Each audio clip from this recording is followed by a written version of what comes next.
시작을 다시 할게요.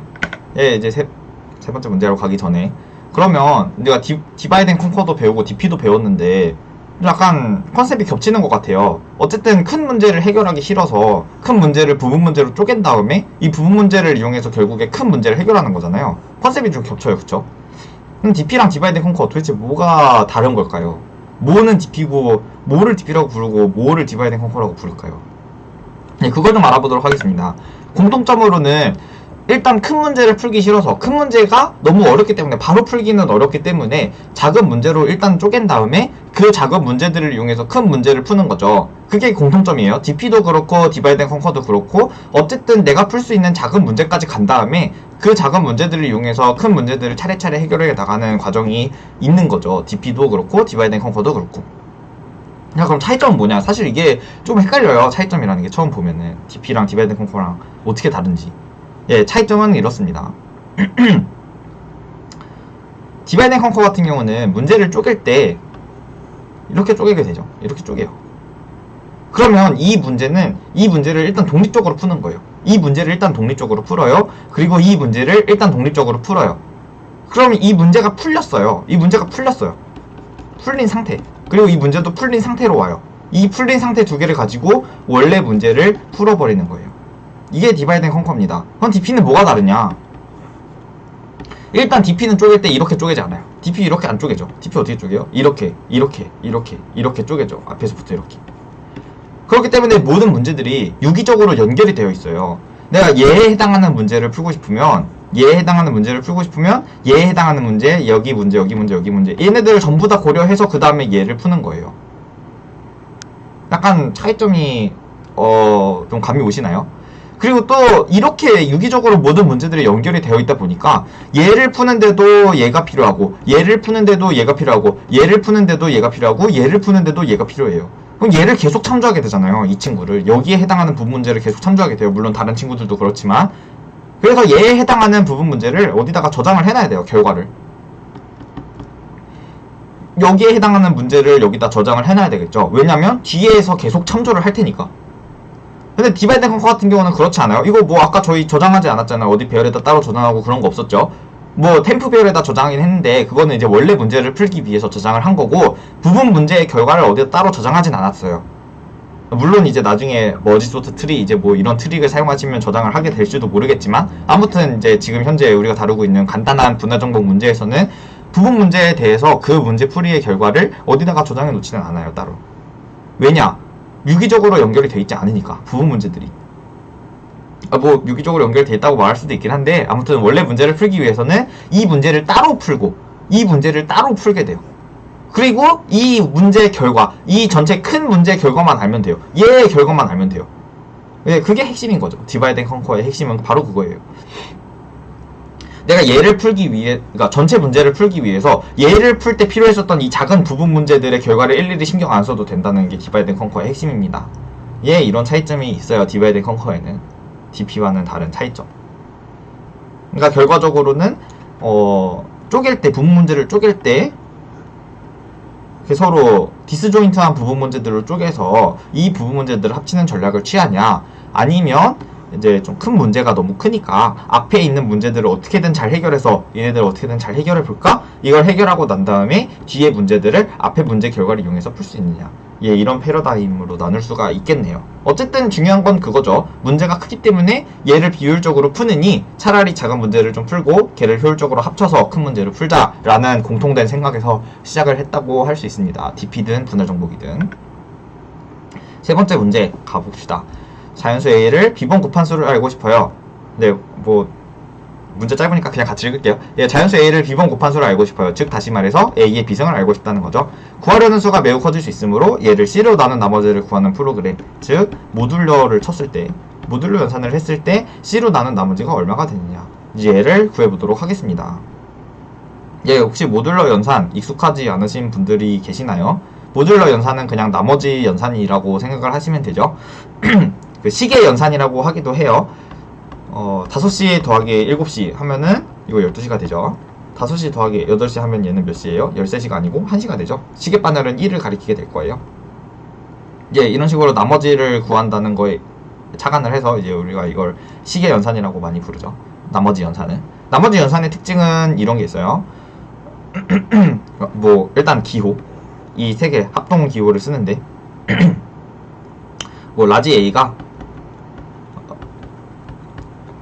K로 나눈 나머지에서 스몰 A라고 해봅시다. 라지 B가 K로 나눈 나머지에서 스몰 B라고 해봅시다. 간단한 것만 다룰게요. 나중에 정수론 파트에서도 이 모듈 연산을 다룰 기회가 있으니까 그냥 이 문제를 풀기 위해서 필요한 것만 좀 다루고 넘어갈게요. 예, A 더하기 B를 하면 얘는 K로 나눈 나머지가 A 더하기 B랑 같습니다. 예, 좀만 생각하시면 당연해요. A 곱하기 B를 하면 K로 나눈 나머지가 A, B로 같게 됩니다. A 마이너스 B를 하면 역시 K로 나눈 나머지가 이렇게 됩니다. 그럼 이것도 되나요? A 나누기 B는 이건가요? 얘는 안 됩니다. 얘는 안 돼요. 나중에 제가 또 다루도록 하겠습니다. 얘는 안 됩니다. 예, 이 정도만 알면 되니까. 이 문제를 푸는 아주 간단한 해법이 있죠. 이 문제를 푸는 아주 간단한 해법. A를 B번 곱해요. 다들 반복문 배우셨잖아요? 반복문 알고 계시죠? 그러니까 포문을 이용해서 A를 B번 복합하면 됩니다. 인트, 롱롱 인트로 할 거예요. 뭐 어쨌든 인트 리절트는 1부터 시작해서 포문 안에서 리절트 곱하기는 A. 이렇게 하시면 돼요. 얘를 좀 B번 반복하시면 되겠죠. B번 반복. 그런데 지금 C로 나눈 나머지로 출력해야 했으니까 A를 한번 곱할 때마다 얘를 나눈 나머지를 출력을 해주면 되겠죠. C로 나눈 나머지를 구해주시면 되겠죠. 예, 근데 이렇게 하면 안 돼요. 왜 안 되냐? 이거 지금 21억 번 하고 있잖아요. 21억 번. 시간이 안 되죠. 그럼 뭐 어떻게 할 수 있을까? 이걸 좀 생각을 해봅시다. 네, 아까도 말씀드렸지만 좀 아주 자명한 5n짜리 알고리즘이 있어요. 정확히는 이제 A의 비승을 C로 나눈 나머지를 구한다 치면 아주 자명한 5b짜리 알고리즘이 존재하죠. A를 B번 곱하면 되니까. 그런데 이렇게 하면은 우리가 시간이 안 된다는 사실을 알았어요. 그러면은 어떻게 할 수 있을까? 그래서 뜬금없지만 분할 정복의 아이디어를 써보는 거예요. 분할 정복의 아이디어를 어떻게 쓰지? 이렇게 한번 써볼게요. 아이고. 이렇게 써봅시다. A를 B번 곱해야 돼요. A 곱하기 A 곱하기 A 곱하기 A 곱하기 점점점점 A. 얘가 총 B개가 있어요. 이렇게 생각하면 좀 생각하기가 어렵죠. 그래서 B를 일단 8로 해볼게요. 분할 정복을 풀 때는 뭐 2의 n승에서 생각을 하는 게 좀 편하니까 8로 한번 생각을 해봅시다. A가 8개가 있어요. 이 8개를 구하고 싶어요. 8, 8개. 분할 정복의 아이디어를 사용을 해볼까요? 뜬금없지만 판을 쪼개요. 얘를 풀어요. 얘를 풉니다. 이거 두 개 합칠 수 있을까요? 이걸 푸는 결과가 뭐 x라고 해볼게요. 얘를 푼 결과가 y라고 해볼게요. 이 얘를 푼 결과 x랑 얘를 푼 결과 y를 이용해서 우리가 전체 a의 8승 전체 이걸 곱한 결과를 알 수가 있을까요? 예, 정답은 알 수 있답니다. 어떻게 구하면 되죠? x랑 y를 그냥 곱하기만 하면 되죠. x랑 y를 곱하면 전체 우리가 원래 풀고자 했던 이 문제의 답을 알 수가 있게 되는 거죠. 물론 얘도 C로 나눈 나머지를 구한 상태고 얘도 C로 나눈 나머지를 구한 상태이기 때문에 정확히는 x 곱하기 y 나머지 C %C 이제 이걸 해버리면 이 연산 결과를 알 수가 있게 되는 거죠. 예, 한번 시간복 속도를 생각을 해볼까요? 일단 나누는 과정은 총 몇 번에 나누는 과정이 필요했냐면 전체 5n번에 나누는 과정이 필요했어요. 왜냐면 아까랑 똑같아요. 한 개 쪼갤 때마다 이제 조각이 하나씩 늘어나기 때문에 전체 마지막 조각까지 가기 위해서는 전체 n-1번의 쪼개기가 필요하죠. 그리고 얘네들을 합치는데도 각각의 쪼개기마다 한 번의 연산이 필요했어요. 그렇기 때문에 두 개를 하나를 두 개로 합치는데 한 번, 두 개를 네 개로 합치는데 한 번, 네 개를 8개로 합치는데 한 번, 예, 이런 식이 들었기 때문에 전체 합치는 데에도 총 5n의 시간이 걸리게 됩니다. 그래서 이렇게 풀면 시간복 속도가 5n이 돼요. 뭐지 뭔가 이상한데. 분할 정복을 썼는데 원래도 5n만에 풀었는데 지금 분할 정복의 아이디어를 사용했는데도 5n만에 풀리는 거예요, 문제가. 그럼 이럴 거면 분할 정복 왜 써요? 쓸 필요가 없죠. 그냥 n짜리 자명한 알고리즘이 하나 있는데 이게 더 구현하기도 쉬울 텐데, 그쵸? 왜 n짜리를 쓸까? 더 잘할 수 있을까? 분할 정복의 아이디어를 썼는데 지금 어딘가 뭔가 잘못을 했어요. 왜냐면 제가 이 문제는 분할 정복으로 풀린다고 했고 그렇기 때문에 시간 내에 풀 수 있는 방법이 있는 거잖아요. 그런데 지금 분할 정복을 썼는데도 불구하고 시간 복잡도가 5n이 됐죠. 우리가 시간 복잡도를 잘못 분석한 건 아니에요. 이거 타이트한 시간 복잡도 분석이에요. 만약에 이렇게 풀었다면 예, 더 잘할 수 있을까? 예, 그거를 좀 고민을 해보도록 합시다. 그래서 중복되는 결과를 피하는 게 중요해요. 여기 이 문제에서도. 사실 다른 문제는 그렇지 않은데 이 거듭제곱 문제에 한해서는 중복되는 결과를 피할 수가 있어요. 어떻게 하면 중복되는 결과를 피할 수가 있을까요? 얘를 반으로 쪼개고 얘가 풀렸다고 했어요. 이 결과를 x라고 놓을게요. 얘가 풀렸다고 했어요. 이 결과를 y라고 놓을게요. 일단 이 시점에서 중복되는 결과가 있습니다. 뭐랑 뭐가 중복되고 있죠, 지금? 뭐랑 뭐가 중복되죠? 지금 보면 x의 결과랑 y의 결과가 놀랍게도 별로 놀랍진 않은데 같아요. 아, 여기다 붙이면 안 되지. 같습니다. x의 결과랑 y의 결과가 같아요. 예, 감사합니다. 감사합니다. 네, x의 결과랑 y의 결과가 같아요. 왜냐? x도 절반 쪼갠 4개, 8개를 4개로 쪼갠 a를 4번 곱한 결과고 y도 a를 4번 곱한 결과잖아요. 그래서 x의 결과와 y의 결과가 같게 되는 거예요. 사실 원래 분할 정복의 대부분의 문제들은 이게 성립하지가 않아요. 아까 당장 8개의 배열을 8개짜리 배열을 정렬하는 문제를 생각해봐도 얘의 결과랑 얘의 결과가 같을 리가 없잖아요. 그쵸? 그때는 대부분의 문제에서 성립을 하지 않는데 이제 이 문제는 약간 특별해요. 그래서 이 결과랑 이 결과가 같습니다. 이 결과랑 이 결과가 같다는 얘기는 뭐냐면 더 이상 y를 쪼개지 않아도 된다는 뜻이에요. 더 이상 y를 쪼갤 필요가 없어요. 왜냐? x만 구해서 그 x를 y에다 그대로 갖다 쓰면 되니까. 그러면은 x만 쪼개면 되는 거죠. 4개짜리에 해당하는 이 x 인스턴스를 2개로 쪼갭니다. 여기서도 마찬가지예요. 얘의 결과랑 똑같겠죠? 그렇기 때문에 얘는 더 이상 쪼갤 필요가 없어요. 얘만 쪼개면 돼요. 얘만 한 개로 쪼개고. 얘의 결과가 얘의 결과랑 똑같으니까 얘에 대해서만 계산을 해주면 되는 거죠. 그래서 얘네 2개를 합치고 이 합친 결과가 결국에 얘랑 똑같아지는 거잖아요. 그러니까 얘랑 얘의 결과를 이용해서 얘를 구하고 얘의 결과가 결국에 얘의 결과랑 똑같아지는 거죠. 그러면 얘랑 합쳐서 원래 문제를 해결할 수가 있게 된다는 겁니다. 자, 그럼 몇 번 쪼갰는지 알아볼게요. 여기서 한 번 쪼갰을 때 4개가 됐어요. 아까는 여기서도 한 번 쪼개고 여기서도 한 번 쪼갰잖아요. 근데 여기서는 쪼갤 필요가 더 이상 없었어요. 여기서 쪼개지 말고 여기서만 쪼개요. 4개짜리에서만 쪼개요. 한 번 쪼갰는데 2개가 됐어요. 여기서 또 한 번 쪼갰는데 한 개가 됐어요.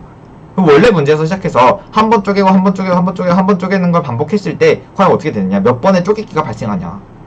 8개에서 4개가 되고 4개에서 2개가 되고 2개에서 1개가 됐죠? 예, 아까 많이 봤죠? 총 몇 번의 쪼개기가 발생하냐면 로그 n번, 2를 밑으로 하는 로그 n번의 쪼개기가 발생합니다.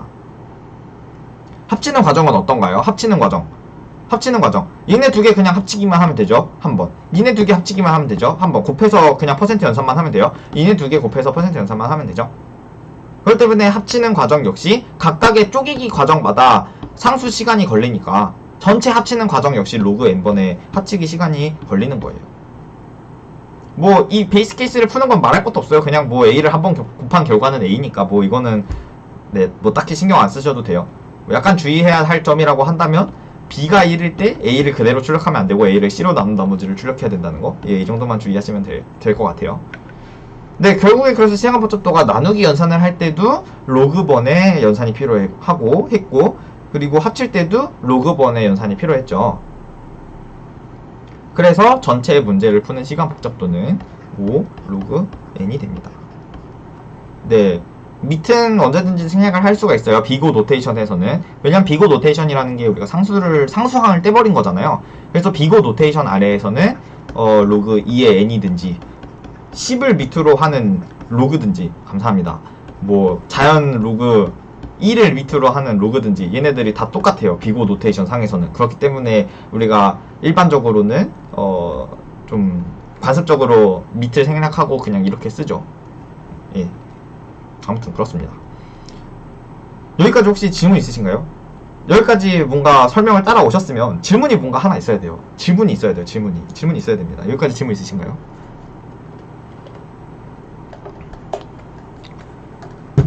예, 그러면은 과연 지금 제가 x의 결과랑 y의 결과가 똑같다 그랬잖아요. 이거 진짜 그런가요? 진짜 그런가요? 한번 이때 생각을 해볼게요. a 9개에서 한번 시작을 해볼게요. 절반으로 쪼갰어요. 이렇게 쪼갭시다. 얘를 풀었어요. 얘의 결과 x. 네, 그렇습니다. 얘의 결과가 y. 이렇다고 한다면 x랑 y의 결과가 같지가 않아요. 왜냐? x는 5번 곱한 거고 y는 4번 곱한 거잖아요. 5번 곱한 거랑 4개 곱한 거랑 같아질 리가 없죠. 물론 a가 1이거나 0이었으면 같아지겠지만 아무튼 이런 경우가 있기 때문에 항상 x랑 y랑 같지가 않아요. 이런 경우는 어떻게 하지? 이런 경우는 5개, 4개 한 다음에 얘네들 따로따로 쪼개야 되나? 예, 이렇게 하면은 좀 비효율적이게 되죠. 한 번만 쪼갤 수 있는 방법을 생각을 해봅시다. 어떻게 하면 한 번만 쪼갤 수 있을까요? x랑 y랑 쪼개고 났는데 그 쪼갠 결과랑 뒤에 있는 결과를 좀 사용할 수 있는 방법을 생각을 해보려고 해요. 그래서 9개 같으면은 이렇게 나눕니다. 4개짜리랑 4개짜리로 나눠요. 그러면 a가 1개 남는데요. 얘는 나중에 곱해줍니다. 이걸 구하고 이 구한 결과를 얘 그대로 집어넣고 이 전체 2개를 곱한 결과에 얘를 곱해줍니다. 이렇게 해도 전혀 문제가 없어요. 왜냐? 쪼개는 과정은 여전히 로그 n번입니다. 쪼개는 과정이 여전히 로그 n번이에요. 왜냐면 9에서 4가 되고 4에서 2가 되고 2에서 1이 되잖아요. 숫자가 줄어들면 줄어들었지 더 늘어나지는 않아요. 왜냐면 한 개를 빼고 거기서 2를 나눴으니까. 그래서 여전히 쪼개는 과정을 로그 n번만에 해결을 할 수가 있고, 합치는 과정 역시 원래는 이제 이 결과랑 이 결과를 곱했기 때문에 한 번에 연산을 했잖아요. 물론 2번의 연산이죠. 한 번에 연산을 하고 나누기 연산을 했으니까 2번의 연산이에요. 2번의 연산을 했잖아요. 그런데 여기다가 또 a를 곱하고 또 c로 나누고, 이 4번의 연산, 2번의 연산이 4번의 연산으로 늘어난 것밖에 없어요. 곱하기 나누기 곱하기 나누기. 원래는 곱하기 나누기까지만 하면 됐었는데 곱하기 나누기를 한 번 더 한 거죠. 홀수일 때는, 곱하는 수가 b가 홀수일 때는 우리가 이 곱하기 a 나누기 b 나누기 c 이 연산을 한 번 한 거예요. 그래서 합치는 과정 역시 로그번의 합치는 과정 속에서 한 번의 연산을, 2번의 연산을 하든지 4번의 연산을 하든지가 바뀌는 거니까 상수번 바뀌는 거예요. 앞에 뭐 2로그 n 이 정도가 되는 거죠. 뭐 상수 떼버리면 되니까 역시 합치는 과정은 로그 n번이 되겠네요. 예, 그래서 b가 홀수라면 우리가 깔끔하게 쪼개지지가 않으니까 1을 빼버리고 짝수개로 나눈 다음에 걔의 결과를 이용하게 되겠습니다. 예, 뭐 직접 한번 구현해 볼까요? 여기다가 구현을 해봅시다. 예, 롱롱 인트로 구현을 해볼게요. 롱롱 인트 파워 인트 a를 b번 곱한, 그냥 a는 주어졌다고 할까요? 그냥 a를 b번 곱한 거를 a를 b번 곱한 거를 c로 나눈 나머지를 구하는 문제를 생각을 해볼게요. 그래서 그냥 a를 x번 곱하는 문제를 생각을 해봅시다. a를 x번 곱한 문제를 생각을 해볼게요. a를 x번 곱했어요. 그리고 걔를 c로 나눌 거예요. 자, 만약에 x가 베이스 케이스를 설정해줘야 돼요. 처음에는 x가 0이래요. a를 0번 곱하면 어떻게 되죠? 1이 되죠? 그래서 이때는 return 1을 리턴해줍니다. 이거는 C 언어에서 이제 롱롱 인트형 리터럴을 알려주는 지표예요. 예, 그렇지 않다면 우리가 어떻게 하냐, 절반을 쪼개야 돼요. 절반을 쪼갠 결과를 우리가 t에다가 집어넣을게요. 얘는 파워의 x 나누기 2였습니다. 그러니까 원래는 a를 x번 구한 결과를 계산했어야 됐는데 t에다가 이거 너무 크니까 a를 2분의 x번 계산한 결과를 집어넣을게요. 이게 여기에요. 이 부분이에요. t에다가 a를 2분의 x번 계산한 결과를 집어넣겠습니다. 자, 그러면 a의 x승을 구하기 위해서는 어떻게 해야 되냐, 여기서 막 좀 약간 좀 멍청하게 원래 a를 x번 구해야 됐으니까 절반 쪼개서 t1에다가는 a의 2분의 x승 넣고 t2에다가는 a의 2분의 x승 넣어야지 하고 파워 2번 호출하시면 안 돼요. 아까도 말씀드렸지만 이 결과랑 똑같기 때문에 이 결과는 한 번만 계산한 다음에 계속 뒤에서도 써야 됩니다. 예, 만약에 x가 홀수였어요. x가 짝수였어요. 짝수를 먼저 할게요. x가 짝수였어요. 2로 나눈 나머지가 0이었어요. 그러면 뭘 리턴하면 되죠? 이때는 뭘 리턴하면 되나요? 리턴? 짝수였으면 얘가 깔끔하게 나눠줬을 테니까 얘의 제곱 t 곱하기 t를 한다면 얘의 결과가 결국에 a의 x승이 되겠죠. 그래서 t 곱하기 t를 c로 나눈 나머지 이걸 리턴하게 됩니다. 만약에 x가 홀수였어요. else를 쓸걸. else를 쓸게요. 예, x가 홀수였어요. 그럼 이때는 뭘 리턴하게 돼요? x가 홀수였으면 사실은 2분의 x라는 게 정확히 2분의 x가 아니고 얘를 내림한 결과가 되겠죠. 5가 되니까 2분의 x가. 그러면 내림한 결과가 됐을 테니까 0.5예요 여전히. t 제곱을 하면 t 곱하기 t를 하면 얘는 a의 x-1승이 되는 거예요. 그럼 a의 x를 구하기 위해서는 홀수일 때, x가 홀수일 때는 t 곱하기 a를 해줘야 되겠네요. 그래서 이때는 리턴 t 곱하기 t, 여기서 오버플로우를 피하기 위해서 일단 %c를 해주고 곱하기 a 나누기 c, 얘를 리턴해 보도록 하겠습니다. 이렇게 리턴을 하면 이 문제를 풀 수가 있겠네요. 네, 깔끔하죠? 이렇게 하면 시가고작도 로그 n의 거듭제곱 a의 비승을 구할 수가 있습니다. b가 아무리 크더라도 b의 로그번 내로 거듭제곱을 구할 수가 있습니다. 이렇게 계산을 하면 쉽죠? 추천 문제 이거에 응용 문제도 넣어놨어요. 행렬의 거듭제곱을 하는 문제도 넣어놨습니다. 역시 거듭제곱을 이렇게 풀 수 있는 이유는 이거예요. 이 곱셈에는 결합법칙이 성립하죠. 교환법칙뿐만 아니라 결합법칙이 성립해요. 결합법칙이 성립하기 때문에 얘를 먼저 계산하고 얘를 계산한 다음에 얘 전체 결과를 계산해도 문제가 없죠. 예, 결합법칙이 성립하기 때문에 성립하는 문제풀이 방식입니다. 행렬의 곱셈 역시 거듭제곱 구하는 문제를 생각해봤을 때 행렬의 곱셈 역시 교환법칙은 성립하지 않는데 결합법칙이 성립해요. 그래서 이런 식으로 문제를 풀 수 있어요. 그래서 행렬의 곱셈도 얘랑 비슷한 아이디어를 이용해서 풀 수가 있게 됩니다. 네, 그래서 이 문제 a의 비승 구하기는 로그 n번의 연산으로 이거 뭐 이렇게 적어놨던 것 같은데 옛날에. 예, b고 로그 n번의 연산으로 해결을 할 수가 있습니다. 예, 여기까지 질문 있으신가요? 예, 질문 있으시면 언제든지 슬랙 방에다가 남겨주시면 제가 질문을 보고 답변을 드리도록 하겠습니다. 예, 다음 문제. 이 문제 1분 드릴게요. 한번 읽어봅시다, 같이. 시작. 쉬워요, 이 문제.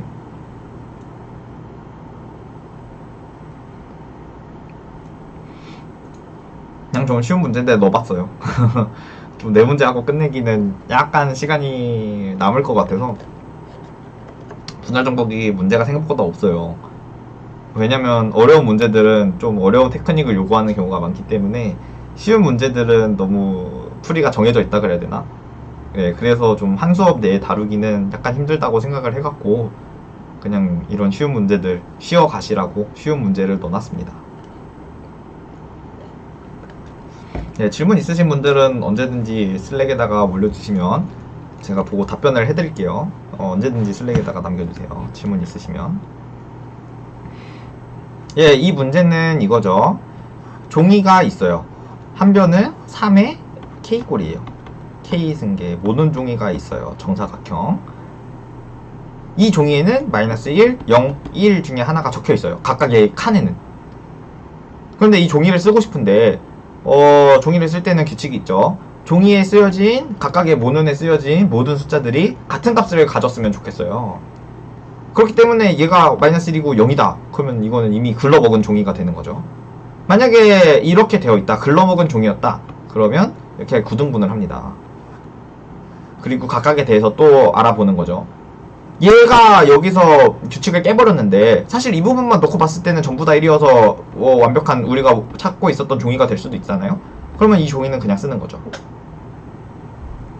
네, 그래서 각각의 종이들 -1로 이런 식으로 쪼개는 과정 반복했을 때 -1로 쪼개진 종이는 몇 개가 -1로 쓰여진 종이는 몇 개가 될 것인가, 0으로 쓰여진 종이는 몇 개가 될 것인가, 1로 쓰여진 종이는 몇 개가 될 것인가를 각각 출력하는 문제가 되겠습니다. 문제 이해 안 되시는 거 있으면은 그것도 슬랙에다 남겨주시면 제가 언제든지 보고 답변을 드리도록 하겠습니다. 예, 문제 접근 2라고 써놨는데 이거 좀 민망하죠. 문제라고 하기도 조금 민망한데 그냥 넣어봤어요. 그냥 하시면 돼요. 문제에 쓰여져 있는 대로 하시면 됩니다. 전체 3의 K승계 곱하기 3의 K승계, 이 각각의 모눈을 보시고 이 모든 눈이 1, 0, -1인지 아닌지를 보시면 됩니다. 만약에 전부 다 1이었어요. 그러면 해피한 거죠. 1은 1개, 0은 0개, -1은 0개라고 찍어주시고 그대로 나가시면 됩니다. 예, 근데 세상은 그렇게 호락호락하지가 않아요. 그래서 문제 인스턴스는 당연히 뭔가 다른 두 개의 수를 포함하고 있겠죠, 이렇게. 그러면 쪼개주시면 돼요. 이렇게 쪼개주시면 됩니다. 이때 쪼개주실 때는 인덱스에 좀 유의를 하셔야 돼요. 여기가 0,0이었으면 이렇게 쪼개고 나면 여긴 0,3K-1승이겠죠? 여기는 0, 맞나? 맞겠지? 맞죠? 예, 여기는 0,2 곱하기 3K-1이겠죠? 예, 이런 식으로 좀 인덱스에 주의를 하시면서 전체 정사각형들을 쪼개 나가면 되겠습니다. 예, 사실 그래서 이거 분할 정복이에요. 분할 정복이라고 할 수도 있어요. 원래 문제에서 풀기가 어려웠잖아요. 물론 이 문제에서 풀 수 있어요. 왜냐? 전부 다 같으면은 이 문제 그냥 푼 거잖아요. 우리가 쪼갤 필요도 없어요, 문제를. 문제를 어렵게 쪼갤 필요가 없어요. 다 같으면. 예, 그래서 그냥 다 같을 때는 다 같네 이러고 그냥 나가시면 돼요, 찍고. 그런데 다 같지가 않아요. 그러면 이 문제 이렇게 쪼개야 되겠죠. 구등분 해야 돼요, 구등분. 왜냐? 문제에서 구등분 하라고 시켰으니까. 구등분을 하고 여기서 또 세고, 여기서 1, 0, 마이너스 1로 된 종이가 몇 개인지 세야 되겠죠. 이걸 각각 세주시면 됩니다. 여기서 세고, 여기서 세고, 여기서 세고, 여기서 세고, 여기서 세고, 이렇게 9개에 대해서 전부 다 세신 다음에 이 결과를 합치는 거예요. 예, 여기서 합치기, 3번 합치기 과정이 등장합니다. 여기서 합치기가 등장해요. 예, 합치기라고 하기도 민망하죠. 근데 어쨌든 합치는 과정이기 때문에 분할 정복이라고도 어쨌든 볼 수가 있는 겁니다. 예, 뭐 쉽죠? 뭐 그렇게 어려운 문제 아니에요. 어쨌든 합치기 과정이 있기 때문에 분할 정복이라고 할 수 있고, 나누기 과정도 이렇게 9개로 쪼개는 과정이 있었죠. 직관적으로 쪼개는 방법이 존재해요. 왜냐? 문제가 그렇게 시켰으니까 직관적으로 그렇게 쪼개질 것 같잖아요. 뭐 9개로 쪼개랬는데 16개로 쪼개거나 4개로 쪼개지는 않겠죠. 예, 이렇게 문제에서 제시한 직관적인 방법이 존재했기 때문에 1번 쪼개기 과정도 할 수 있었고, 2번 베이스 케이스 풀 수 있죠. 그냥 하나짜리 모는 종이가 있으면 더 이상 쪼개지 말고 얘는 1, 0, 마이너스 1 중에 하나가 쓰여 있을 테니까 무조건 우리가 원하는 종이로서 쓸 수가 있겠죠. 1이라고 쓰여진 종이라면 1, 0, 0, 0이라고 쓰여진 종이라면 0, 1, 0, 마이너스 1이라면 0, 0, 1. 이렇게 문제를 푸시고 이걸 이용해서 다른 문제들도 합쳐서 풀면 되겠네요. 네, 어쨌든 합치기 과정이 있기 때문에 이 문제는 분할 정복이라고 봤습니다. 사실은 제가 들고 온 이유 중에 또 다른 하나는, 지금까지 보여드렸던 문제는 뭔가 1차원의 뭐지? 예, 뭔가 1차원의 지금 혹시 방송 상태가 안 좋나요? 예, 사실 제가 들고 온 이유 중에 하나는, 뭔가 지금까지 문제들은 1차원상의 표현이 됐었잖아요. 그래서 그거를 쪼갤 때 반으로 쪼갰죠, 절반으로. 그런데 이 문제는 그렇지 않아요. 뭐지? 뭐 있나요? 뭐가 있나요? 뭐지?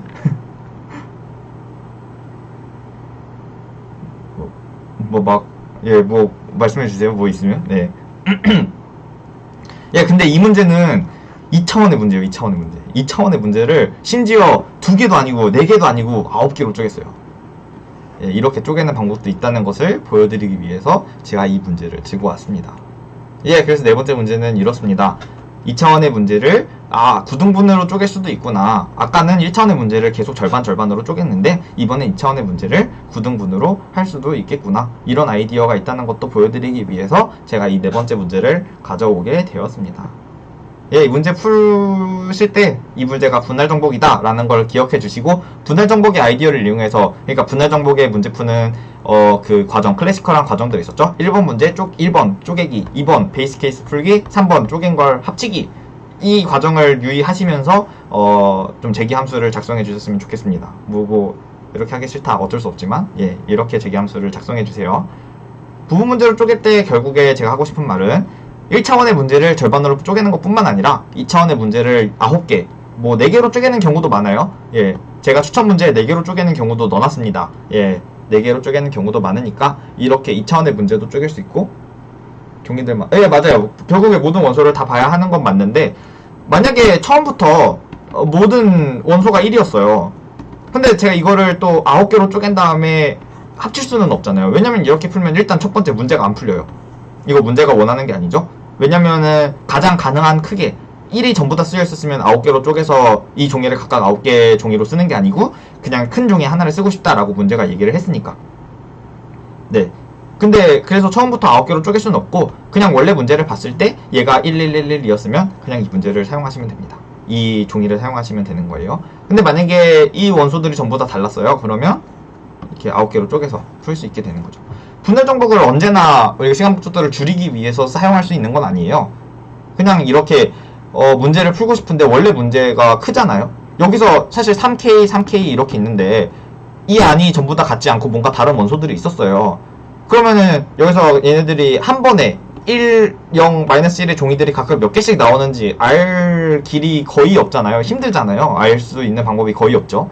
그래서 문제를 풀 때 문제가 시키는 대로 구등분을 해서 이 각각의 문제들을 풀고 여기서 1, 0, 마이너스 1이 몇 개인지 1, 0, 마이너스 1이 몇 개인지 몇 개인지 몇 개인지 몇 개인지를 세고 이 9개를 전부 다 합치는 방법으로 문제를 해결할 수가 있는 거죠. 네, 그래서 어쨌든 이 문제를 푸는 아이디어 역시 분할 정복의 아이디어를 사용하고 있다는 사실을 알 수가 있습니다. 예, 감사합니다. 네, 바로 5번째 문제로 넘어가도록 하겠습니다. 4번째 문제까지 질문이 있으시면 언제든지 남겨주세요. 예, 마지막 문제예요. 5번째 문제. 부분별 고르기라는 문제입니다. 이 문제 약간 어려워요. 그래서 제가 3분을 드릴 테니까 문제를 읽어보시고 어떻게 풀면 좋을지, 이 문제가 어쨌든 제가 분할 정복 단원에 들고 왔으니까 어떻게 분할 정복의 아이디어를 사용할 수 있을지를 한번 고민을 해보셨으면 좋겠습니다. 예, 3분을 드릴 테니까 한번 문제를 읽어보시고 고민을 해보세요. 문제 이해 안 되는 거는 질문을 주시고, 뭐 지금까지 다뤘던 것 중에서 이해가 안 되는 거 있으시면 여전히 질문을 주시면 되겠습니다. 네, 시작.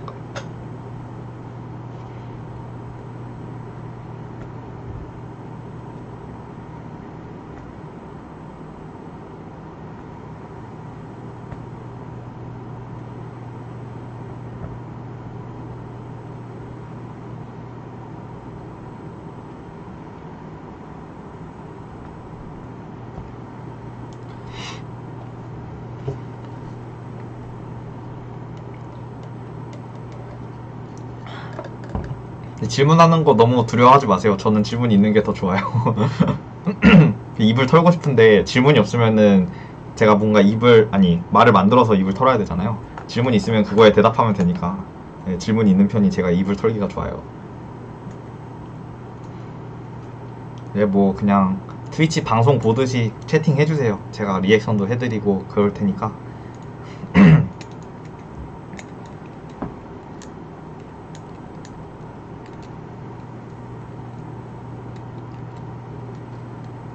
네, 뭐 그리고 저도 제 설명이 많이 부족한 걸 알기 때문에 한 번에 이해하실 거라고는 생각을 그러니까 한 번에 이해하지 못하는 분이 계실 거라는 걸 알고 있어요. 그렇기 때문에 이제 어느 부분에서 설명이 부족했던 것 같다, 다시 듣고 싶다라는 부분이 있으면 언제든지 말씀을 해주시면 제가 좀 더 자세히 설명을 해드리도록 하겠습니다. 예, 저도 제 설명이 완벽하지 못하다는 사실을 잘 알고 있기 때문에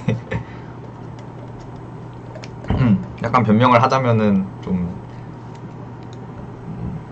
실제로 듣는 분들을 눈앞에서 보지 못한다? 이 정도의 변명을 할 수가 있겠네요.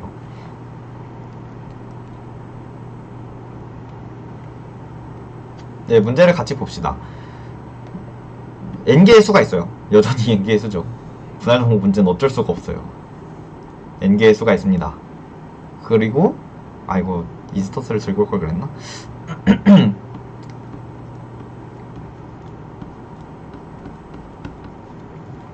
네, n개짜리 배열이 있어요. 이때 어떤 ij에 대한 점수는 어떤 ij, j가 i보다 커야 되죠. ij에 대한 점수는 i에서 j까지 더한 수, 이 수를 더한 거에다가 곱하기 미니멈 이 안에서 제일 작은 거가 된다. 즉 여기서부터 여기까지의 점수는 뭐가 될까요? 얘네들까지를 합치면 11 더하기 2니까 13이 되겠죠. 그리고 여기에 미니멈은 2죠. 얘네 두 개를 곱하면 26 이렇게 되겠네요. 그래서 얘의 점수는 26이 됩니다. 이때 최대의 점수를 갖는 부분 배열을 골라내는 프로그램을 작성하는 게 문제예요. 네, 역시 시간 제한은 얘는 10의 6승이고 그렇습니다. 네, 문제 이해는 다 괜찮으신가요? 문제 이해 다 하셨나요?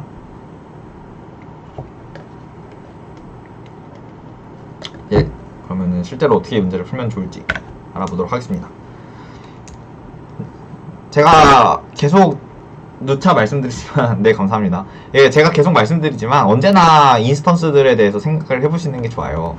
코너 케이스들을 가진 인스턴스들이 있을 수도 있잖아요. 예를 들어서 0, 0, 0, 0, 0 이런 인스턴스가 있을 수도 있고 1, 1, 1, 1, 1 뭐 이런 인스턴스가 있을 수도 있어요.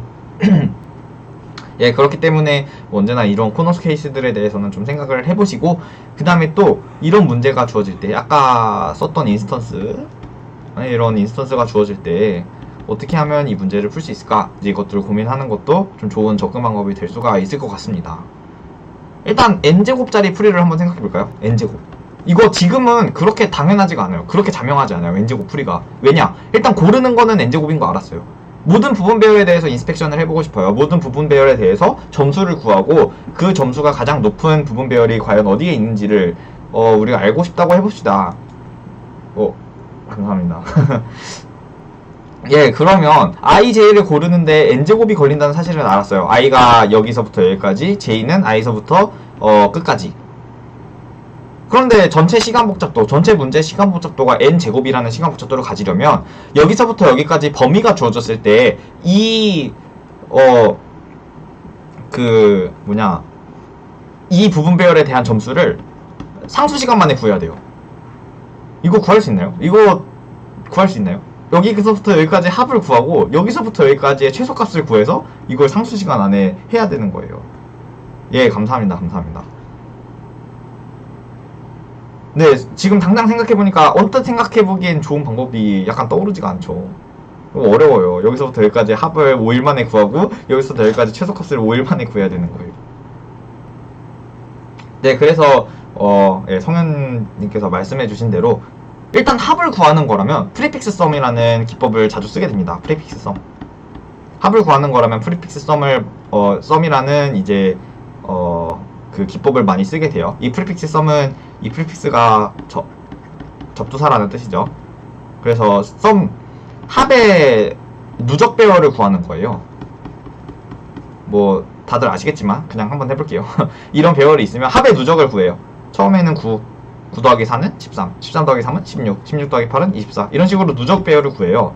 그래서 여기서부터 여기까지의 합을 알고 싶어, 여기서부터 여기까지의 합을 알고 싶어, 원래 배열에서 여기서부터 여기까지 합을 알고 싶어 라고 생각을 했으면 여기까지 구한 합, 여기까지 구한 합에서 여기까지 구한 합을 빼게 됩니다. 그러면 여기는 이것들의 합을 얘가 알고 있을 거고 얘네 둘을 더한 합을 얘가 알고 있을 테니까 여기서 이걸 빼면 얘 지워지고 얘 지워져서 최종적으로는 여기서부터 여기까지 더한 값이 남게 되겠죠.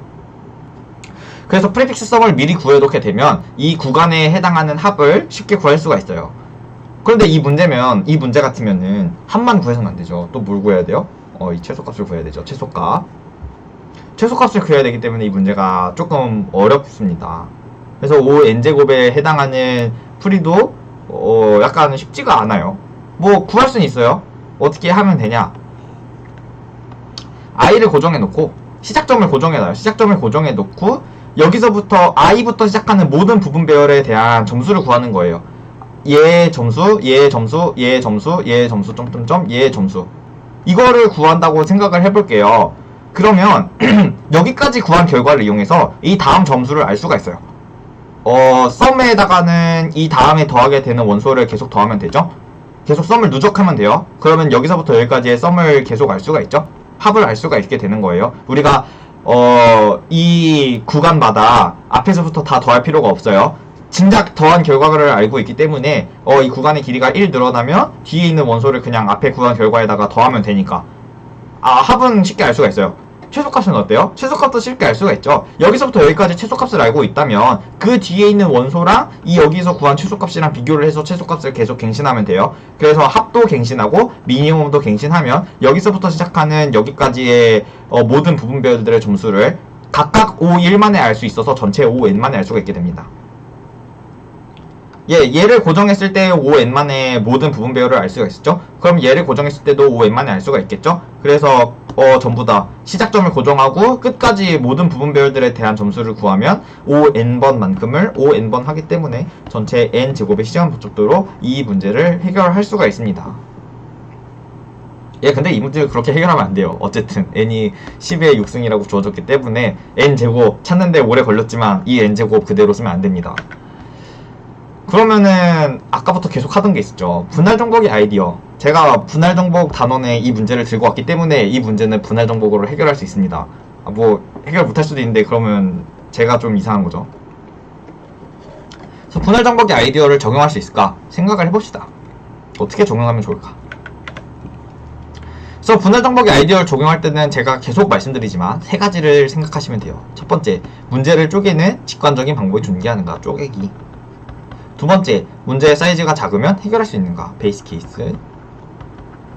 세 번째, 해결한 베이스 케이스 및 쪼갠 결과를 이용해서 문제를 합칠 수 있는가? 합치기.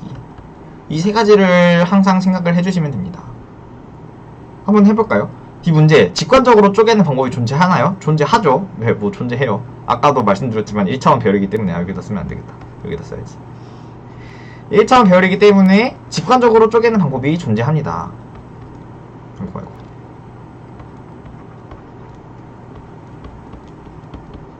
이렇게 절반을 쪼갤 수 있어요.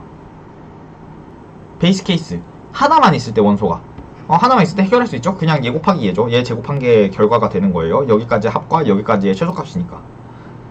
얘 항상 어려운 거는 이 세 번째 과정이에요. 합치기.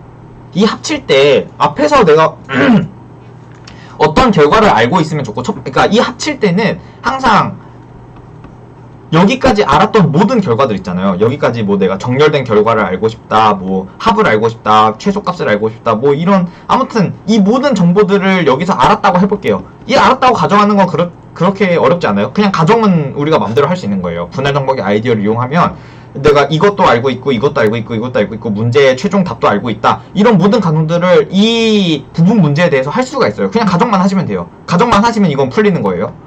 여기도 마찬가지예요. 가정만 하시면 모든 문제가 풀려요. 그런데 문제는 이거 두 개를 합쳐서 최종 결과를 구할 때 여기서 가정했던 모든 것들 있잖아요. 얘도 알고 있고 얘도 알고 있고 얘도 알고 있고 얘도 알고 있다 를 여기서도 다 알 수 있어야 돼요. 얘도 알고 있고 얘도 알고 있고 얘도 알고 있고 얘도 알고 있다, 이 각각을, 이 모든 정보들을 종합해서 알 수가 있어야 이거를 가정할 수가 있게 되는 겁니다. 가정을 그러니까 맘대로 하면 안 돼요. 맘대로 할 수 있지만 맘대로 하면 안 돼요. 맘대로 할 수 있다는 뜻은 내가 뭐든지 가정하면 풀려요. 그런데 그걸 풀기 위해서는 이 두 개의 풀린 문제를 가지고 원래 문제를 복원했을 때, 이 문제를 합쳐서 이 문제를 풀었을 때도 그 가정했던 거에 대한 건 알 수가 있어야 돼요. 그러니까 이 상태를 그대로 들고 와야 되는 거예요. 이 모든 가정을 그대로 여기서도 알 수가 있어야 된다는 겁니다.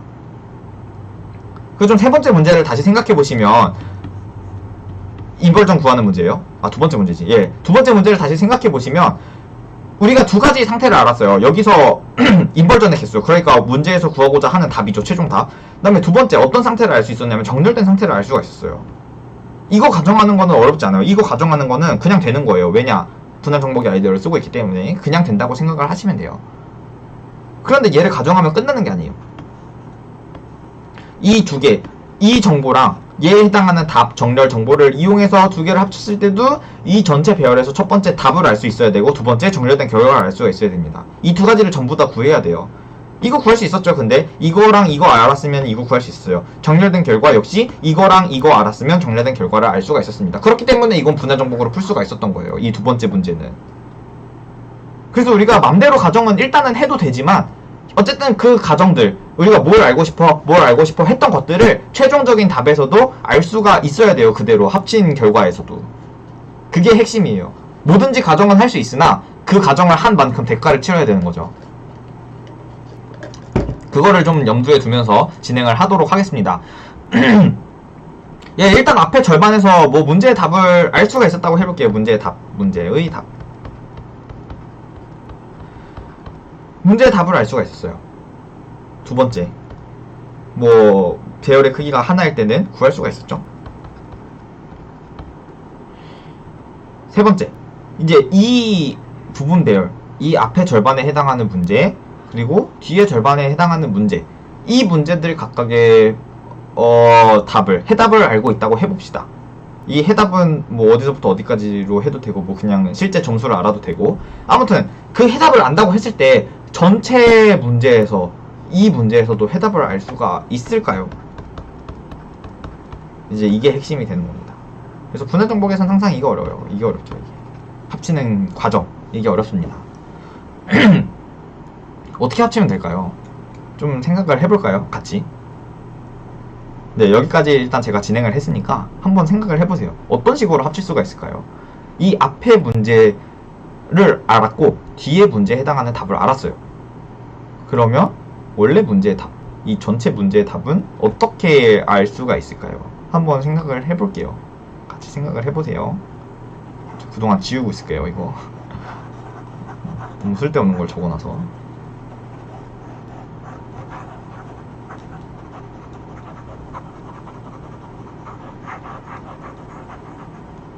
네, 언제든지 질문 있으면 올려주세요. 이게 마지막 문제이기 때문에 네, 시간 내에는 끝낼 것 같네요.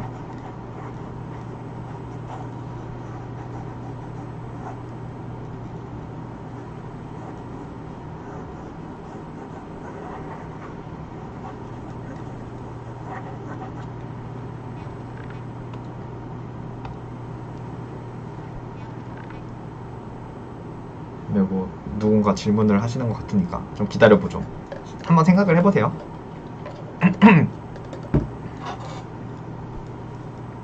네, 아니에요. 예.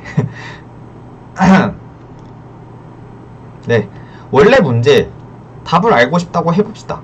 얘 답을 일단 알고 있어요. 그 뭐 최대값이죠. 그 최대값을 뭐 A라고 해볼게요. 여기에서 최대값을 B라고 해볼게요. 원래 문제에서 우리가 부분 배열의 점수의 최대값을 구해야 됐잖아요. 그러면 그 부분 배열이 어떻게 위치하고 있을까요? 이제 그거를 세 가지 케이스로 나눠서 생각해 봅시다.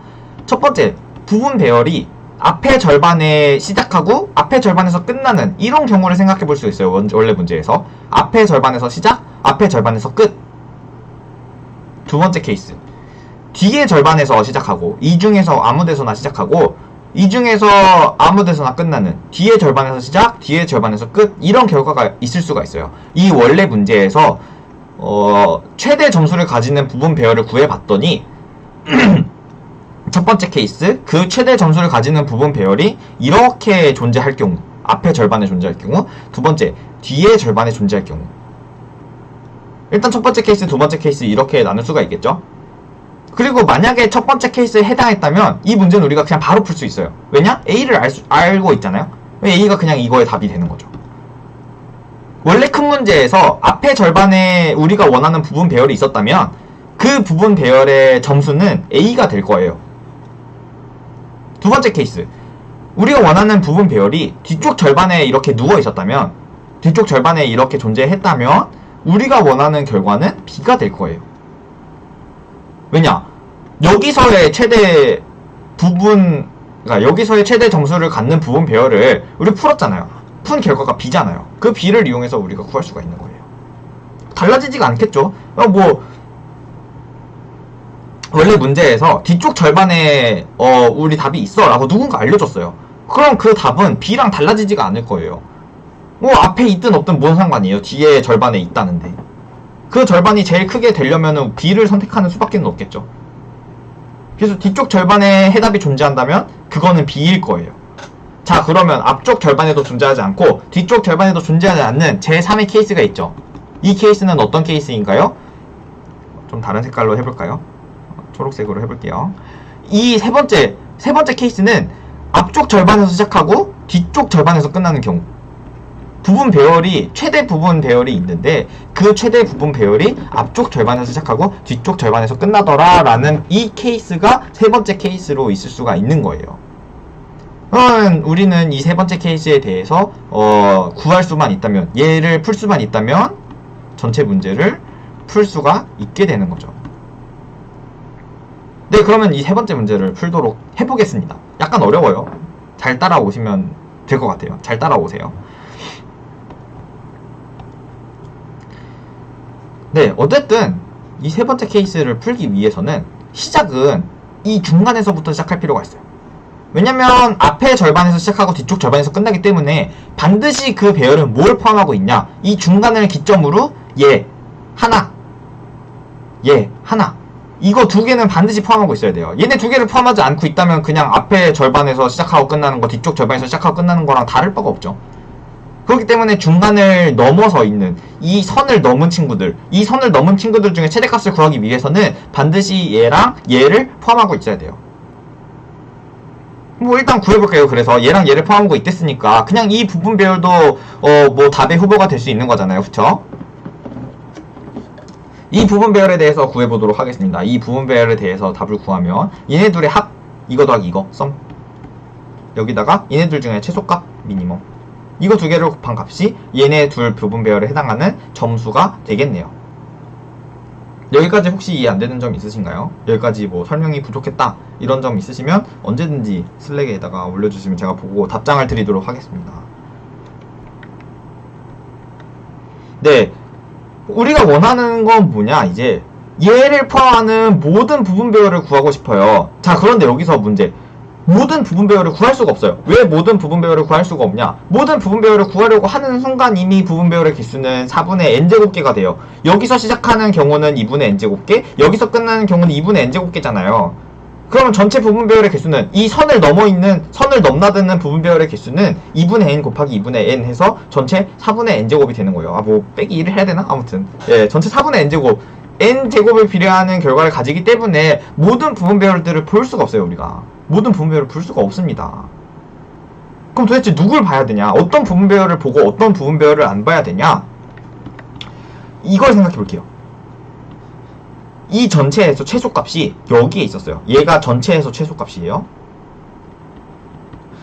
자, 그러면 얘를 포함하는 부분 배열은, 얘를 포함하는 부분 배열, 이 친구를 포함하는 부분 배열, 가장 작은 부분 배열은 얘죠. 얘. 이 친구를 포함하는 가장 작은 부분 배열은 얘인데, 얘를 포함하는 부분 배열들 중에서 안 봐도 되는 친구들이 많아요. 정확히 얘기하면 얘를 포함하는 부분 배열들 중에서 딱 하나만 보면 돼요. 누구만 보면 되냐? 얘만 보면 돼요. 얘가 최소값이라고 했기 때문에 얘를 포함하는 부분 배열에서는 반드시 최소값이 얘가 될 거예요. 최소값이 반드시 얘가 돼요. 최소값이 얘를 포함하는 부분 배열들 중에서는. 근데 그럴 거면은 그냥 수들을 점점 늘려갖고 더하는 썸을 크게 하는 게 우리는 좋잖아요. 어차피 곱하기 할 건데 얘를 크게 하면 좋잖아요. 왜 얘랑 곱할 때 얘를 작게 해요? 얘를 크게 하면 좋지. 그렇기 때문에 최소값이 존재한다면 얘를 포함하는 친구는 반드시 전체 배열 이게 되는 겁니다. 자, 그럼 거꾸로 생각해 볼게요. 얘를 포함하지 않는 친구들 중에서는 어떻게 구할까요? 얘를 포함하지 않는 친구들, 다시 말해서 이쪽 절반에서 인덱스가 여기까지만 딱 오는 친구들. 그러니까 최소값을 아는 순간 우리가 얘에서 끝나는 이 모든 친구들은 더 이상 볼 필요가 없어지는 거예요. 그러니까 여기서 끝나는 것만 고려를 하면 되겠죠. 그래서 이 안에서만 또 최소값을, 이 안에서의 최소값이 있다면 얘를 포함하는 부분 배열은 여기서부터 여기까지만 합을 구하고 이 안에서만 또 생각을 하고 이거를 반복하면 되는 거예요. 이거를 좀 거꾸로 생각해 볼게요. 처음부터 생각을 해볼게요. 만약에 이렇게 두 개가 있고 양쪽에 수가 있겠죠? 양쪽에 수가 있어요. 이 중에서 얘가 더 작았다고 해봅시다. 얘가 더 컸어요. 얘랑 이 친구를 비교했을 때 얘가 더 작았어요. 얘가 더 작은 값이었다고 해볼게요. 그러면 우리가 굳이 얘를 포함하도록 배열을 늘릴 필요가 없어요. 이쪽으로. 왜 굳이 이쪽으로 늘려요? 이쪽으로 늘려서 일단 얘를 구한 다음에 나중에 점점점점 가다가 얘를 결국에 포함해야 할 날이 오면 그때 비로소 포함하면 되잖아요. 왜 굳이 얘를 지금 포함해요? 그쵸? 얘를 먼저 포함하는 게 이득이에요. 왜냐면은 얘를 먼저 포함하고 이쪽으로 가게 되면 얘는 이미 작아져 있어요. 이미 최소값이 얘로 고정이 되어 있잖아요. 그렇기 때문에 항상 커지는 쪽으로 배열을 늘리게 되면 모든 경우를 우리가 커버를 할 수가 있게 됩니다. 역순으로 생각한 거예요. 이거의 역순으로 생각한 거예요. 처음에 전체 최소값에서 이 이후를 갖다 버리고 여기서만 생각하고, 이 중에서 최소값에서 이 이후를 갖다 버리고 여기서만 생각하고, 여기서 또 최소값에서 뭐 전을 버리고 여기서만 생각하고 뭐 어쩌고저쩌고, 이거를 계속 반복한 거예요. 얘를 역순으로 생각을 해보세요. 그러면은 반드시 내가 커지는 쪽으로만 배열을 스팬하게 된다면 얘를 한번 만나고 얘를 만나고 얘를 만나고 이런 식으로 크기 순서대로 만나게 될 거예요. 모든 원소들을. 예, 약간 이 부분이 이해가 안 될 수도 있는데 이 부분이 이 문제를 푸는데 가장 핵심적인 부분이거든요. 이 부분이 이해가 안 되실 수도 있어요. 이거는 좀 나중에 한번 천천히 생각을 해보세요. 어쨌든 중요한 사실은 뭐냐, 이네 두 개를 비교해서 배열을 항상 이렇게 큰 쪽으로 늘리면 돼요. 큰 쪽으로 늘리고 여기서 결과를 구해요. 여기서 결과 구하는 건 어렵지 않죠. 썸을 갱신하고 합을 갱신하고 미니멈을 갱신한 다음에 이거 두 개 곱하면 되잖아요. 예, 여기서 결과를 갱신하고 또 여기서 늘어날 수 있는 방법은 두 가지가 있잖아요. 이쪽으로 늘어나도 되고 이쪽으로 늘어나도 되죠.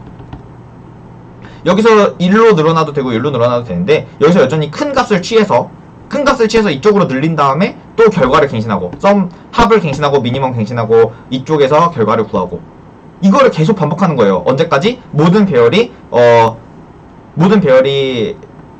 그러니까 그 배열이 여기까지 끝까지 늘어났을 때, 전체 원래 문제를 커버하도록 배열이 커졌을 때, 이때까지 반복을 하는 거예요. 그렇게 하면 총 몇 개의 부분 배열을 봤어요? N개의 부분 배열을 봤죠. 왜냐면 한 번 비교할 때마다 항상 배열이 크기 1씩 늘어났잖아요.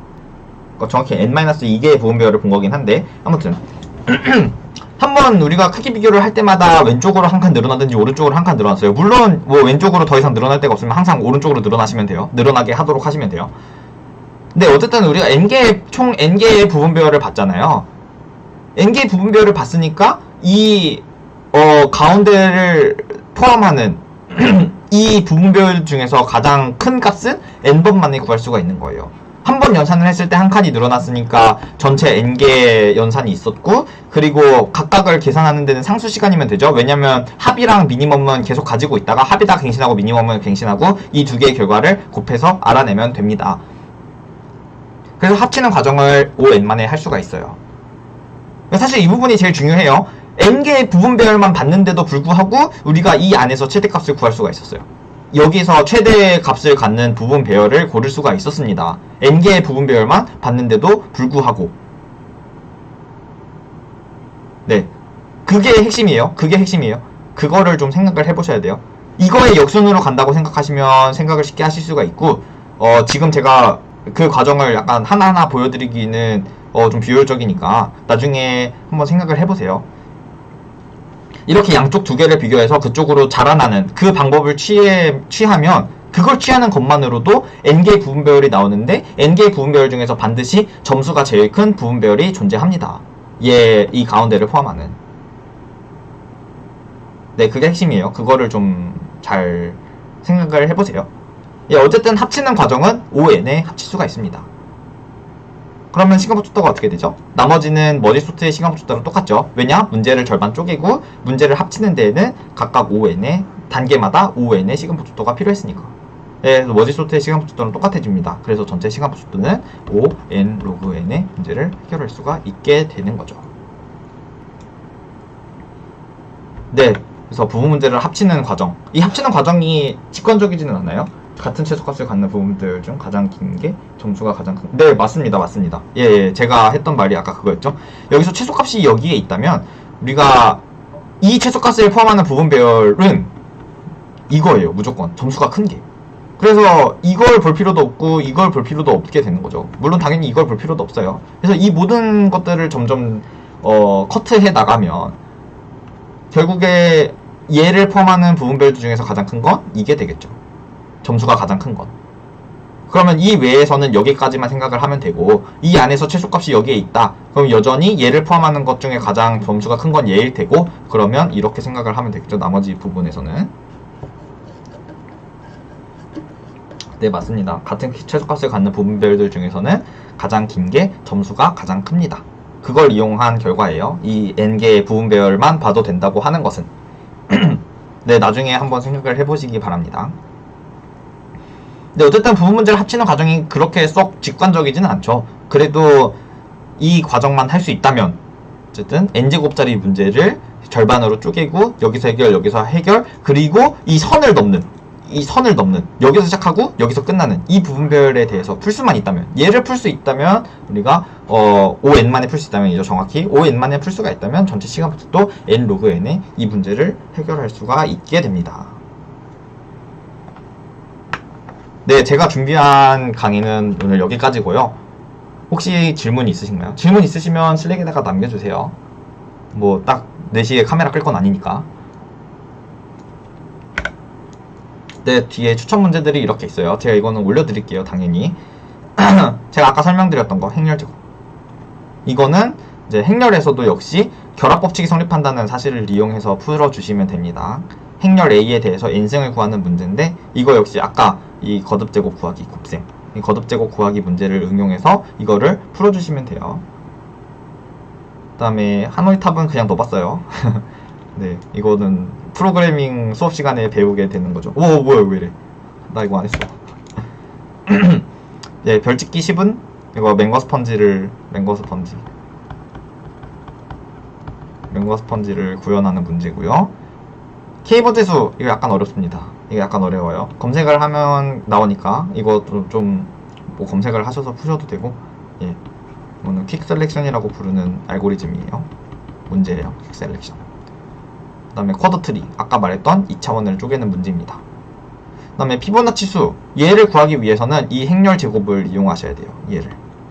얘를 이용하셔야 되는데 뭐 뭔가 아무것도 모르는 상태에서 시작하기는 어려울 테니까 제가 좀 힌트를 드리면 이 행렬을 이용하시면 됩니다. 이 행렬을 이용하시면 돼요. 예, 이 행렬을 이용해 보세요. 그 다음에 가장 가까운 투점, 이 문제가 제일 어렵습니다. 전체 초중 고급 문제 중에서 이 문제는 구현도 까다롭고 뭔가 생각해야 될 게 이것저것 많아요. 그래서 얘는 한번 검색을 통해서 뭐 모르시면은 언제든지 슬랙방에다가 질문을 주시면 됩니다. 예, 검색을 통해서 뭐 좀 알고리즘을 보시고 그 다음에 해결을 해주시면 되겠습니다. 뭐 한번 고민은 해보세요. 그래도 검색하기 전에. 네, 오늘 제가 준비한 건 진짜 여기까지예요. 예, 질문 있으시면 슬랙방에다가 남겨주시고 아니면은 이제 다음 시간에 또 뵙도록 하겠습니다. 네, 들어주셔서 감사합니다. 네, 설명 부족한 거 있다고 생각하시면은 이제 그 진짜 강의는 이제 여기서 끝낼 거니까 뭐 이제 다 들으신 분들은 나가주시면 되고 뭐 혹시 질문이 있으신 분들은 슬랙에다가 예, 남겨주시면은 제가 답변을 드리도록 하겠습니다. 예, 4시 5분까지 뭐 질문을 받을게요. 예, 대기를 할게요, 제가. 네, 뭐 어느 부분이 좀 질문이 있는데 거기 좀 다시 설명해 줄 수 있냐? 네, 이런 거 있으면은 슬랙방에다가 남겨주세요. 제가 4시 5분까지 여기에 상주에 있겠습니다. 예, 오늘 강의 들어주셔서 감사하고 이제 가실 분들은 가시면 됩니다. 나중에 이 강의는 유튜브에 제가 다시 보기로 올릴 테니까 그거를 보시고 공부를 해주시면 되겠습니다. 오늘대로 추천 문제랑 제 소스 코드랑 이 강의 자료는 정리해서 올려드릴게요. 예, 감사합니다.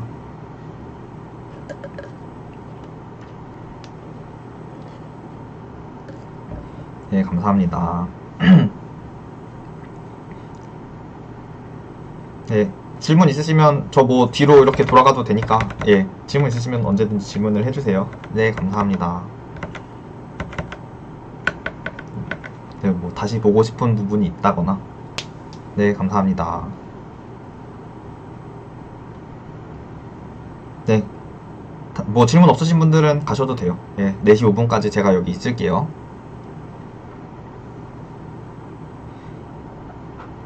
추천 문제는 꼭 풀어보세요.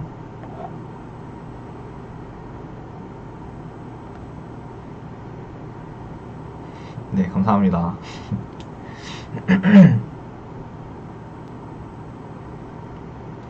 아, 감사합니다. 안 치셔도 돼요. 제가 감사하죠. 예, 안 치셔도 됩니다. 예. 질문 있으시면 말씀해주세요.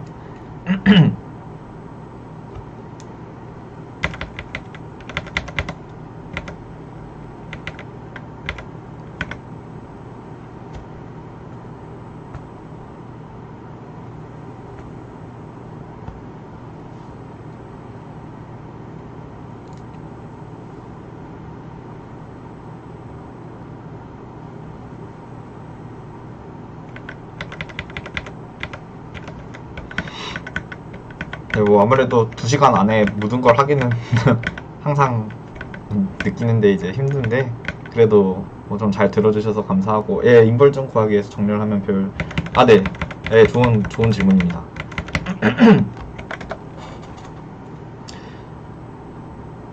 네, 그래서 일단 첫 번째 쪼개기, 두 번째 베이스 케이스, 세 번째 합치기라는 이 과정을 생각을 해봤잖아요. 그래서 이렇게 반으로 쪼갰어요. 우리가 이 앞의 절반과 뒤의 절반에서 알 수 있는 정보는 두 가지예요. 첫 번째, 인벌전의 개수. 이 안에서의 인벌전의 개수. 두 번째, 얘가 정렬된 결과. 이 두 가지를 알 수가 있었어요. 얘에 대해서도 각각 1번, 2번을 알 수 있고 얘에 대해서도 각각 1번, 2번을 알 수가 있습니다. 그러면 아까 제가 말씀드렸지만 이 두 개를 합쳐서 원래 문제를 풀고 싶잖아요. 이 원래 문제에 대해서도 1번 인벌전의 개수, 2번 정렬된 결과를 알 수가 있어야 돼요. 예, 질문 주신 건 이거죠. 여기서 인벌전의 개수를 구할 때 얘가 우리가 정렬을 해놨으면 순서가 흐트러지는데 여기서 인벌전의 개수가 과연 맞느냐? 네, 제가 설명을 드리도록 하겠습니다. 일단 원래 배열을 생각해 볼게요. 원래 이론 4, 2, 7, 1, 5, 6, 3 이런 배열을 생각해 볼게요. 이 원래 문제에서 절반을 이렇게 쪼개고 나면 이 안에서 인벌전의 개수를 A라고 하고 이 안에서 인벌전의 개수를 B라고 할게요. 그러면 전체적으로 세 가지 경우가 있어요. 첫 번째, A 안에서 두 개의 원소를 골라서 인벌전이 있는 경우. 두 번째, B 안에서 두 개의 원소를 골라서 인벌전이 있는 경우. 세 번째, A에서 하나, B에서 하나를 골라서 인벌전이 있는 경우. 이렇게 세 가지가 있습니다. A에서 두 개를 골라서 인벌전이 있는 경우는 이때 풀었어요. 여기서. 그쵸? 이때 풀었죠? 인벌전 개수. 두 번째, B 안에서 인벌전이 있는 경우는, B 안에서 두 개를 골라서 인벌전이 있는 경우는 이 배열에서 1번 풀었기 때문에 인벌전 개수 구했죠. 여기서 구했기 때문에 이거 역시 알 수가 있습니다. 자, 그러면 A에서 하나, B에서 하나 골라서 인벌전을 어떻게 구하냐? 이거는 제가 말씀드렸지만 정렬을 해서 구한다고 했어요. 근데 정렬을 했는데 그게 원래 배열에서 인벌전이라고 할 수가 있을까요? 그걸 지금 이제 여쭤보시는 거죠. 물어보시는 거죠. 네. 근데 놀랍게도 정렬을 해도 원래 배열에서 똑같이 인벌전입니다. 왜냐? 여기 안에서만 정렬을 했기 때문에 순서는 이 안에 4, 2, 7이 있는 거예요. 뭐 어떤 순서든 상관없다고 해봅시다. 이 안에서도 1, 5, 6, 3이 어떻게든 있는 거예요. 근데 여기서 하나, 여기서 하나 골라서 인벌전을 골랐죠. 여기서 하나, 여기서 하나를 골라서 인벌전이 되는 경우를 살펴봤어요. 그러면 사실은 이 모든 A의 원소들은 모든 B의 원소들보다 다 앞에 있어요. 다 앞에 있어요. 내가 어떻게 순서를 바꾸든지 간에 정렬을 하든 역순 정렬을 하든 뭐 그냥 아무렇게나 랜덤하게 수를 어레인지 하든 A의 모든 원소들은 현재 B의 모든 원소들보다 앞에 있습니다. 그렇기 때문에 우리가 정렬했을 때 각각을 정렬했을 때 여기서 하나 골라서 여기서 하나 골라서 인벌전을 만든 경우라면 원래 배열에서도 얘가 어디든지 있든지 간에 어쨌든 얘보단 앞에 있다는 게 보장이 돼요. 여기서 인벌전을 만들더라도 얘가 원래 배열에서 얘 앞에 반드시 있었습니다. 그래서 이 앞에서 뭔가 하나를 고르고 이 뒤에서 뭔가를 하나 고르는 경우라면 내가 이 절반을 쪼개했을 때 이 앞을 어떻게 어레인지하고 뒤에를 어떻게 어레인지 하든지 여기서 하나 고르고 여기서 하나 고르는 경우랑 똑같아진다 라고 말을 할 수가 있겠네요. 네, 그래서 정렬을 하고 나면 이 앞에서의 결과는 믿을 수가 없어지는 거예요. 그건 맞습니다. 앞에서의 결과는 믿을 수가 없어져요. 대신에 여기서 하나 고르고 여기서 하나 고르는 결과는 변하지가 않는다는 거죠. 이 앞에서 구하는 경우는 대신에 우리가 쪼개고 나서 여기서 이렇게 구했죠. 분할 정복을 구했죠. 분할 정복의 문제풀이 방법을 이용해서. 네. 그래서 앞에 절반을 구하는 과정은 재기적으로 해결이 될 것이고 인벌전의 개수가 구해질 것이고 이 앞에서 하나 뒤에서 하나 고르는 과정은 어쨌든 정렬을 해도 결과는 변하지 않는다 라는 것이 결과라고 할 수가 있겠습니다. 혹시 이해되셨나요? 다른 질문 있으면 또 해주세요.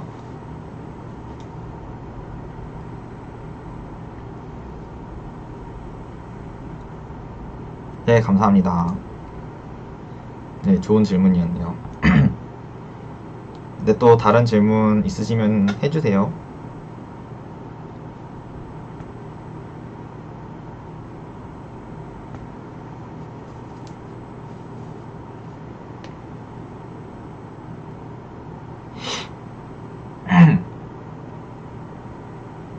네, 더 이상 질문이 없으시면 네, 오늘은 진짜로 찐으로 여기서 마치도록 하겠습니다. 뭐 혹시 혼자서 공부하시다가 뭐 제 영상을 이제 나중에 녹화본으로 처음 보시는 분들도 계실 텐데 네, 혼자 공부하시다가 모르는 거 있으면 언제든지 슬랙에다가 올려주시면 저랑 멘토분들이 성심성의껏 답변을 해드리도록 하겠습니다. 꼭 추천 문제는 풀어보세요. 제가 이제 백준 그룹에다가 연습으로 팔 텐데 꼭 추천 문제는 풀어보시기 바랍니다. 예, 수고하셨습니다. 감사합니다. 들어주셔서 감사해요. 네, 오늘 수업은 여기까지 하겠습니다. 감사합니다.